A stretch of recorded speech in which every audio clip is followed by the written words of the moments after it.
Kasalukuyang nasa hospital ngayon ang aktres na si Deborah Sun dahil sa aksidenteng tinamo nito sa set ng FPJ Batang Quiapo, nitong Lunes, January 22 sa ganap na 8 PM at ito na rin ang last taping day niya dahil pinatay na siya sa kwento. Hindi naman nagpabaya ang mga staff ng teleseryeng idinidirek at pinagbibidahan ni Coco Martin na siya ring producer na kaagad isinugod sa pagamutan ang aktres na gumanap bilang si Yali na love interest ni Ronnie Lazaro bilang si Lucio na kaibigan ni Senator Lito Lapid as primo.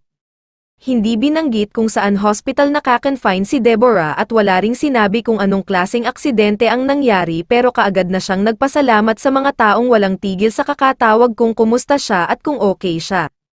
Aksidente ang nangyari, walang may gusto sa nangyari sa akin, mabuti at natapos ko yung magagandang eksena bago ako na aksidente.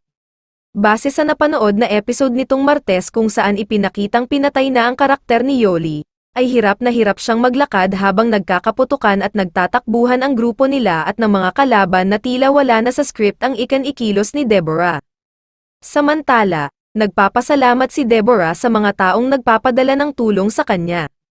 Aniya, paabot mo ang pasasalamat ko kay Senador Lito Lapid sa tulong na pinadala niya sa akin, kay Aramina, Lorna Tolentino, and Tito Philip Salvador na sobrang silang nag-aalala sa akin.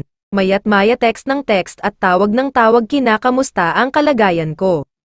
And syempre sobrang din nagpapasalamat ako kay Direk Coco Martin at ABS-CBN na hindi nila ako pinababayaan, sagot nila lahat ang gastos dito sa hospital. Tawag nga din ng tawag iyon field cashier ni Direk Coco at kinakamusta at kung ano daw kailangan text or tawag agad sa kanila. Salamat talaga sa kanila.